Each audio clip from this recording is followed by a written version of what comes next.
Hello, good morning. Welcome to Rajya Sabha Television. It's 10 a.m. time for breakfast news with me, Frank Pereira. Here are the headlines. Voting underway for the fifth phase of elections in West Bengal. 53 constituencies spread across 3 districts polling today.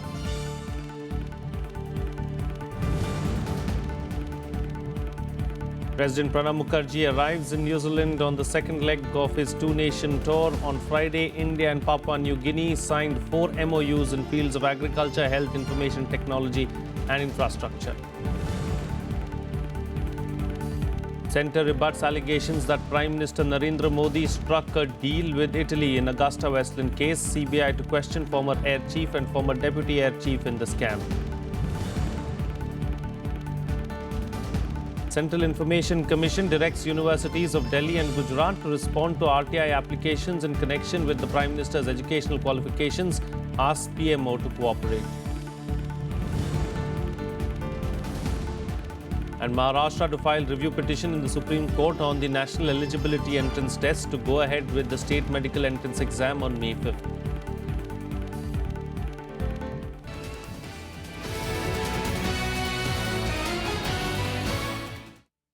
Well, beginning with what's happening in West Bengal, voting for the fifth and penultimate phase of polling is underway in West Bengal. 53 constituencies spread across the districts of South 24 Parganas, Kolkata and Hooghly are voting today. 349 candidates are in the fray, including 43 women candidates and at least 43 other millionaire candidates. Among the prominent leaders, West Bengal Chief Minister Mamata Banerjee will face Congress leader Deepa Das Munshi and Chandra Bose from BJP from the Bhawanipur constituency. 90,000 personnel of 680 companies of central and state police forces have been deployed for the election. Prohibitory orders are in place in the constituencies that are polling today. 2 police observers are present in each district to monitor the law and order situation, while the Election Commission has identified over 4,000 vulnerable areas.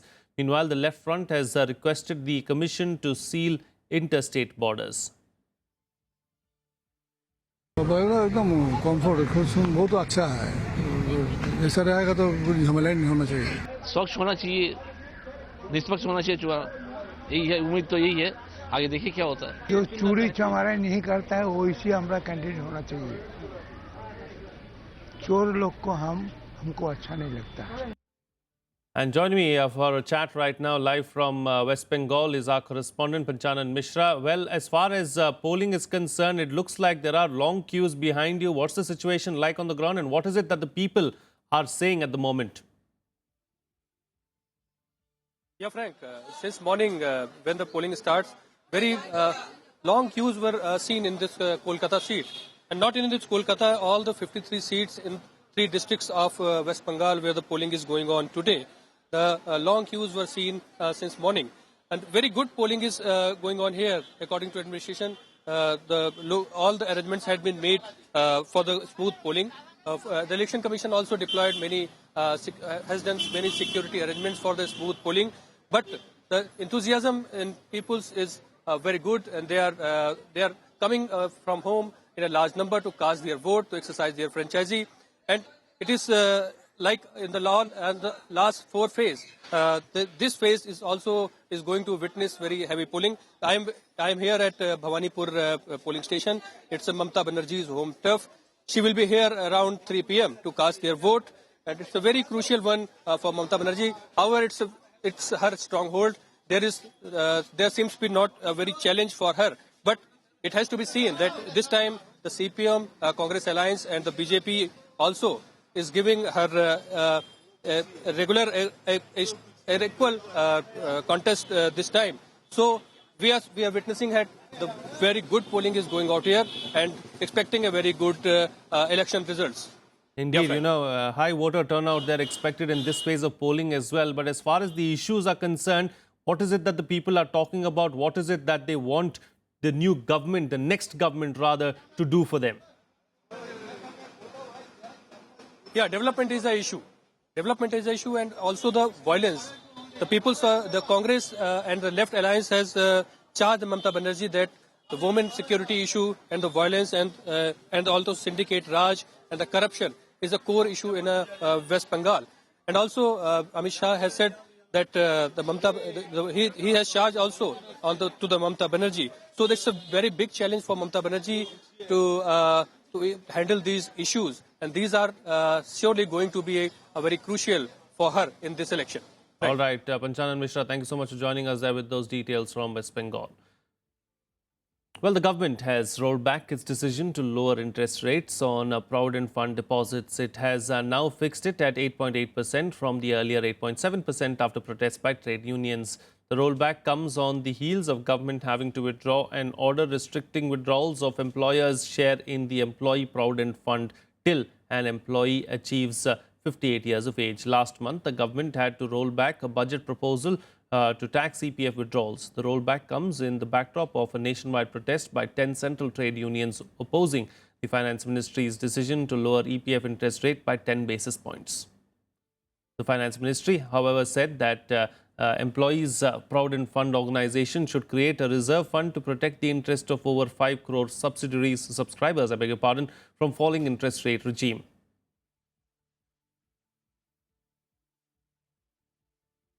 ये कभी भी ministry of finance advice करता है ये EPFO हमारा act है, ये हमारे वर्करों का है, ये ऑटोनमस बॉडी है, लेकिन government of India overall interest में वो एडवाइस करता है, हम भी एडवाइस लेते हैं। तो उन्होंने पहले ही जब इंटरेस्ट रेट जब गिर रहा है तो उस समय उन्होंने हमको एक चिट्ठी लिखा है। वो चिट्ठी के जो है उसमें हम लोग ध्यान लेकर फिर हम लोग ये निर्णय किया है। Meanwhile, the centre has rebutted allegations that Prime Minister Narendra Modi had struck a deal with Italy on the Augusta-Westland case. In a late-night statement, the government said that the central issue in the matter was corruption and any other effort to divert from it was misleading. The statement further termed attempts to link National Security Advisor Ajit Doval and Principal Secretary to the Prime Minister Nripendra Mishra to one of the accused as totally baseless assertion and indicative of malicious intent. The government statement said, and I quote, "Those who cannot see Prime Minister succeed even hint at him cutting a deal. Nothing could be farther from the truth. Prime Minister Modi did not cut any kind of deal of any sort." Unquote. The statement further said those making allegations don't admit corruption. They instead boldly proclaim, "Catch us if you can." The centre further added that it has taken effective action to bring out the truth and will leave no stone unturned in pursuing all means to bring to justice the corrupt and the wrongdoers in this case. Meanwhile, the CBI has called for questioning former Air Chief SP Tyagi and former Deputy Air Chief JS Gujral in connection with its probe into the alleged corruption in the 3,600 crore rupees Augusta-Westland VVIP chopper deal. PTI is quoting CBI sources that Air Marshal retired Gujral has been asked to appear for questioning today, while Tyagi will be examined on Monday. Both have been questioned at length in the 2013, but the fresh round of questioning was necessitated after April 7th order of an Italian court. The CBI, which has received a copy of the Milan court order, has now prepared a fresh set of questionnaires on the basis of the decision to put to Tyagi and Gujral. Tyagi has denied allegations against him. CBI has so far maintained that Gujral was questioned as a witness but remains tight-lipped if he will still retain the same status. The CBI has registered a case against Tyagi along with 13 others, including his cousins and European middlemen in the case. Meanwhile, the BJP has intensified its attack on the Congress President Sonia Gandhi over the VVIP chopper scam. Party President Amit Shah has posed questions to Sonia Gandhi, asking her to explain the number of relaxations allegedly given to Augusta-Westland. She alleged that it compromised India's interests. Shah has asked the Congress chief to explain why did the then UPA government go ahead with the deal despite reports of bribery appearing in the Italian media soon after. He also questioned why the deal was put on hold only in 2013 after corruption was proved. On the other hand, the Congress dared the government to come out with the truth on the deal in the next 2 months instead of issuing threats and launching a malicious campaign against it.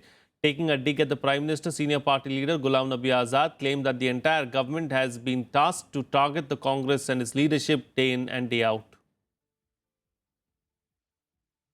मैं इतना पूछना चाहता हूं श्रीमती सोनिया गांधी से कि किसके इशारे पर ये परमिशन उनको दी गई, किसके इशारे पर उनको टेक्निकली क्वालिफाइड पाया गया और टेंडर की शर्तों के साथ ये जो छेड़खानी हुई है वो किसके इशारे पर हुई है। जिन्होंने इस डील में पैसा लिया है, कितना लिया है, कहां लिया है, क्यों लिया है, कैसे लिया है,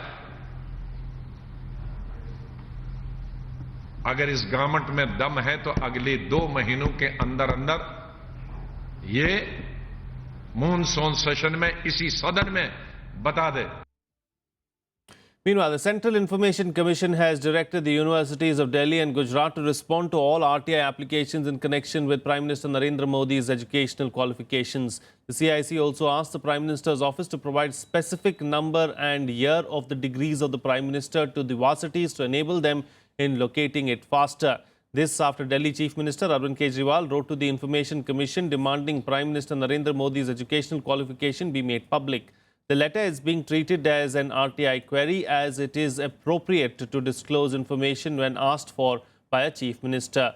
Prime Minister Modi had declared while contesting the 2014 Lok Sabha elections that he has a BA degree from the Delhi University and a Master's from the Gujarat University. However, when RTIs were filed on the Prime Minister's degrees earlier, DU said it didn't have details needed to track down such information. Well, after completing his 2-day tour of Papua New Guinea, President Pranab Mukherjee arrived in New Zealand today for a 3-day tour. This is the first ever state visit by an Indian president to New Zealand. During his visit, President will meet the Governor-General, the Prime Minister and the Leader of the Opposition besides addressing a gathering of top New Zealand businessmen.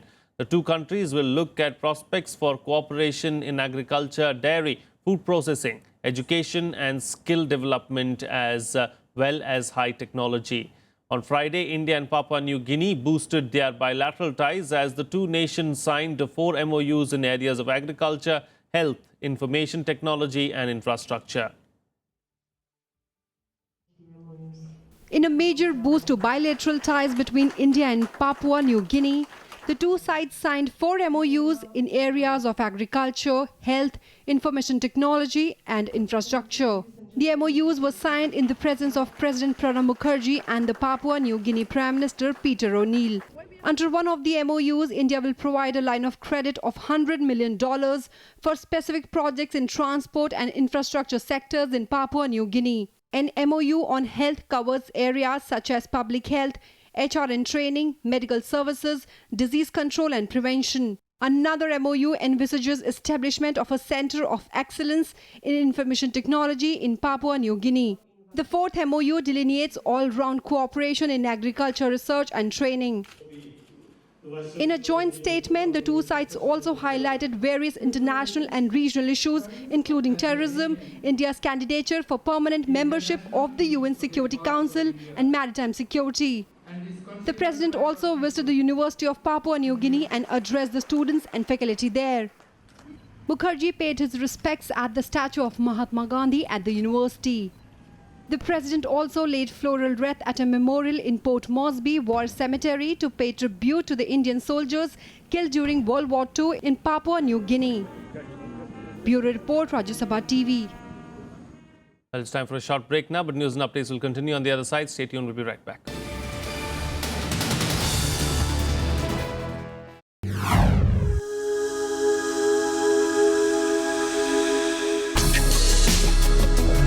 Tales that inspire. Stories of social change. A salute to diversity. Promoting public discourse. Events that motivate. Inspiring the innovative spirit. Watch Rajya Sabha television documentaries on Rajya Sabha television.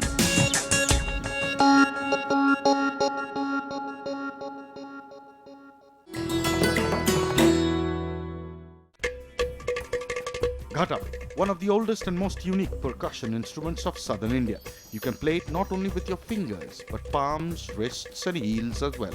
You'll be surprised, but the air inside the Ghatam reverberates, creating the musical notes. 5 elements of nature: earth, water, air, fire and space make up the composition of this beautiful musical piece, which has found an apt place in most of the ancient books.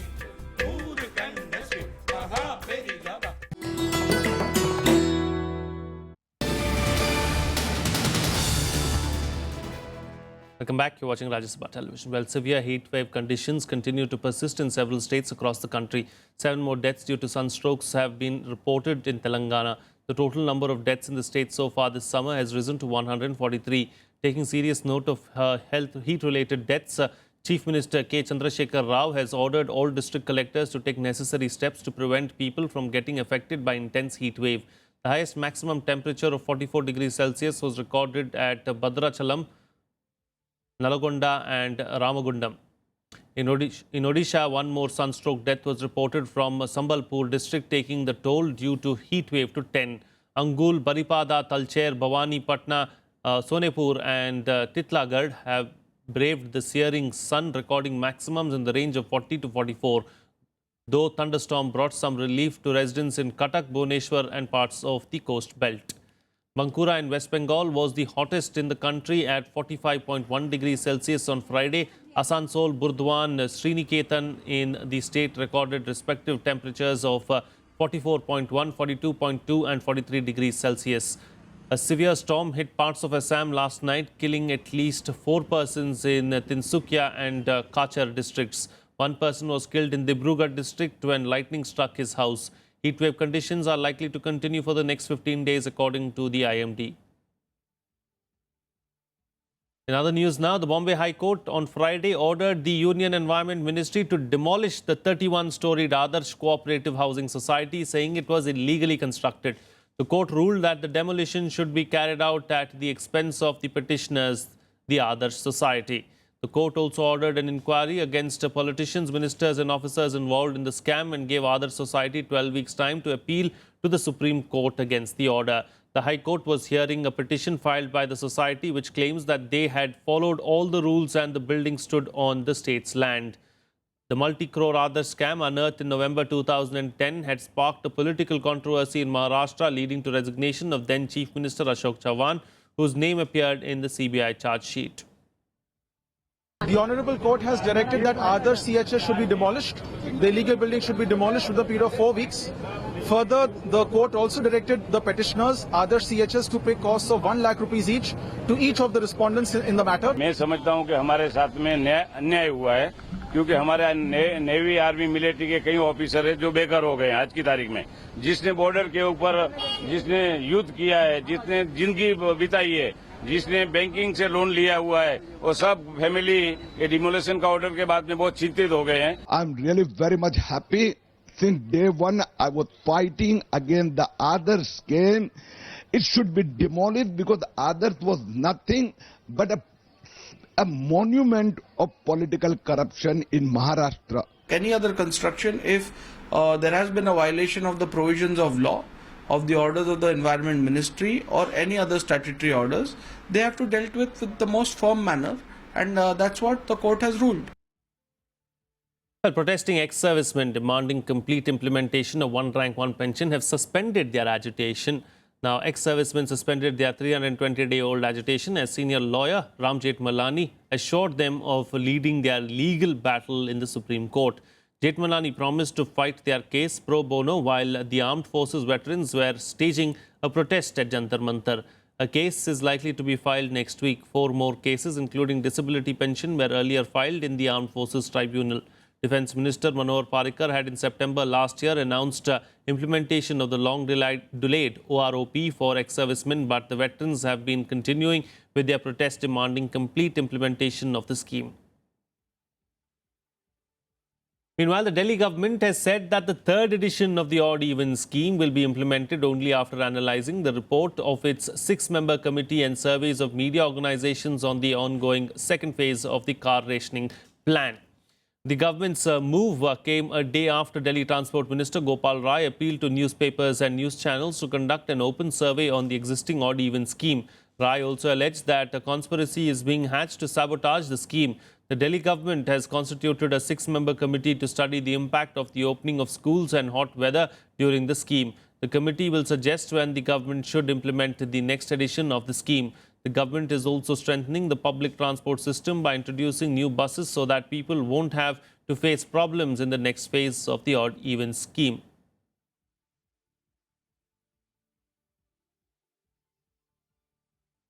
Well, Maharashtra will file a review petition in the Supreme Court with regard to the National Eligibility Entrance Test.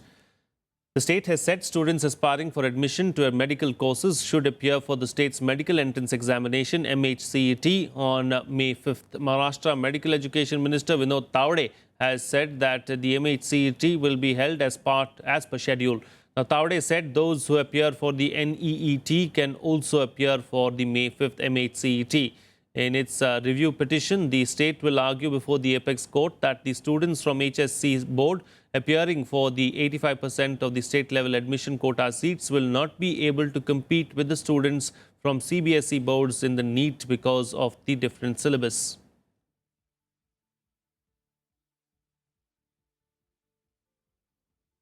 On Friday, the Supreme Court asked entrance examination for MBBS and BDS courses to go ahead as planned in 2 phases on May 1st and July 24th. A request by the union government to hold the exam on a single date on July 24th was turned down after the Supreme Court said it would go into the issue of modification in due course after the concerned parties filed their applications in this regard. The union government moved the Supreme Court on Friday seeking modification of Thursday's order allowing state governments and private colleges to hold separate entrance examinations for MBBS and BDS courses for the academic year 2016-17. Attorney General Mukul Rohatgi said there were some genuine difficulties in holding a 2-phased single common entrance test for MBBS, BDS and PG courses through the National Eligibility Entrance Test on May 1st and July 24th. So all the students be allowed to take the exam on July 24th. But the request was turned down. So far as the prayer before the Honorable Supreme Court is that to constitute the bench and to rehear the matter. And I have been informed that the Honorable Supreme Court has refused to constitute the bench as of now. There is no bench which is being constituted. The examination as slated on 1st May 2016 will take place. This will be the first phase of NEET examination. NEET is basically National Eligibility Entrance Test. You will acquire eligibility only when you take the test. And there will be second phase which will take place in July. As of now, there is no change in this situation. Earlier, MPs cutting across party lines opposed holding of the first phase of common entrance test on May 1st, saying it gives little time to students. Some of the MPs also demanded that states be given time till 2018 to adapt. आपके माध्यम से सरकार से अपेक्षा है कि जो कल 1 मई का है इस टेस्ट को जो 2 है कि national eligibility cum entrance test 1 और 2 इसको दोनों को कंबाइंड करके एक साथ 24 जुलाई को हो जाए जिससे कि 17 अगस्त के रिजल्ट में आ जाए। पहली रिक्वेस्ट ये है कि ये 2018 को करने की दिशा में केंद्र सरकार द्वारा इस बारे में स्पेशल लीव पिटीशन अगर सरकार लाएगी तो कुछ ना कुछ मदद होगी। अगर ये बात नहीं हो सकती है अध्यक्ष जी तो कम से कम 3 महीने का समय यानी 24 जुलाई को जो एग्जाम है उस 24 जुलाई के एग्जाम में कम से कम सभी लोगों को अपेयर होने का मौका मिले। सारे राज्यों में इसको प्रखर विरोध हो रहा है। मैं आपके माध्यम से HRD मिनिस्टर को कहती हूँ सुप्रीम कोर्ट पे जाए, ये निर्णय आपका है, उसको हम उसकी सराहना करते हैं, लेकिन एक बात ध्यान में रखें, ये 2018 से इसे लागू करें। The Supreme Court had ordered on Thursday that the National Eligibility Entrance Test or NEET be held in 2 phases. But the decision was opposed by some states which said it was illegal and unconstitutional. Pranab Goswami's report for Rajya Sabha TV. Moving on to some international news now. A helicopter ferrying passengers from a Norwegian oil platform crashed in the North Sea, killing at least 11 of the 13 people on board. The 11 passengers and 2 crew on the flight from the Gullfaks B oil platform operated by Statoil were all Norwegian except for 1 British and 1 Italian national, according to the Rescue Coordination Centre for Southern Norway. After several hours searching for survivors, 11 bodies were found and the remaining 2 people have been presumed dead. Plumes of smoke rose from the scene in a stretch of sea with many small islands. Several witnesses told Norwegian media that they saw the rotor separate from the helicopter while still in the air.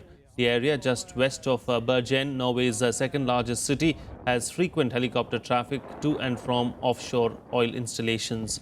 Weather conditions on the day were normal. Norway's king and the Prime Minister expressed condolences to the families of the victims.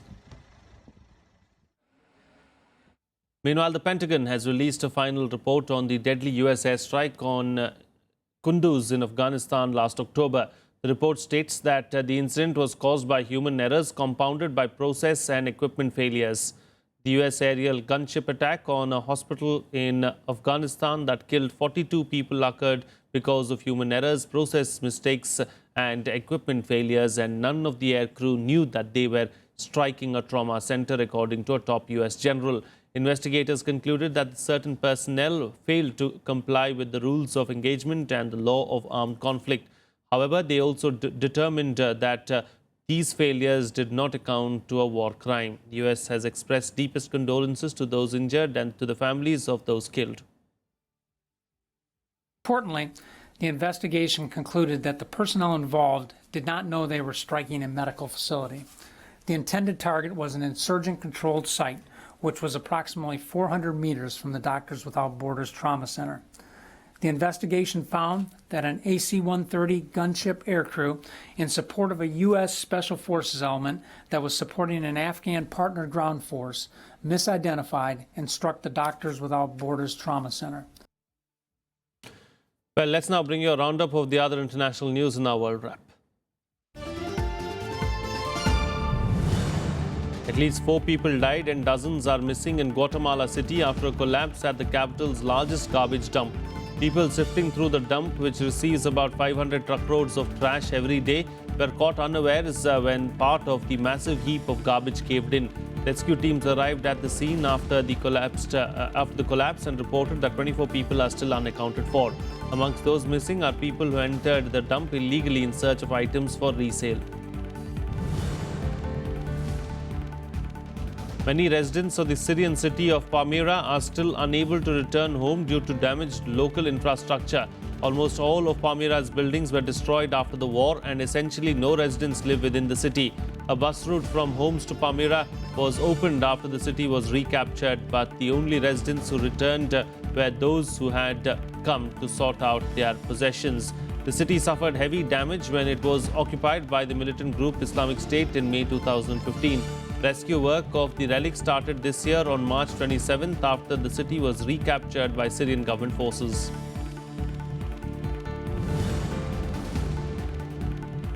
A group of negotiators met in Minsk to discuss a settlement to the conflict in eastern Ukraine. They agreed on new efforts to adhere to a ceasefire ahead of Orthodox Easter. Fighting in eastern Ukraine between pro-Russian separatists and Ukrainian government forces has intensified in recent weeks, with frequent ceasefire violations and casualties. According to Kiev, 20 Ukrainian soldiers were killed in March and 17 since early April. However, the sides did not manage to agree on a prisoner exchange, another of the clauses in the Minsk ceasefire agreement signed in February 2015. Captain Kristen Griest became the U.S. Army's first female infantry officer this week, in a milestone for the U.S. military as it opens up combat roles for women. Griest was one of 2 women who made history last year after becoming one of the first female soldiers to pass the Army's grueling course to qualify for the Elite Rangers unit. Earlier this month, the Army said it had approved requests from more than 20 women to enter the infantry and army branches, both of which face the possibility of combat. And finally, some sports news. Saina Nehwal has entered the semi-finals of the Asia Badminton Championships in China and will take on the 6th-seeded Chinese Wang Yihan for a spot in the final today. The world number 8 Indian defeated former world champion Xixian Wang of China in straight games 21-16, 21-19 in a quarterfinal that lasted 56 minutes. In the opening game, Saina held a narrow 11-10 lead before winning 4 straight points. Wang narrowed back the lead to open a 1-point lead with 16-17, but Saina pocketed the next 4 points to take the game.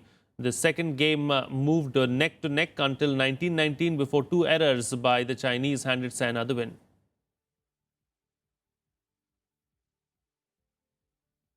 That's it on this edition of the Breakfast News. Have a good day.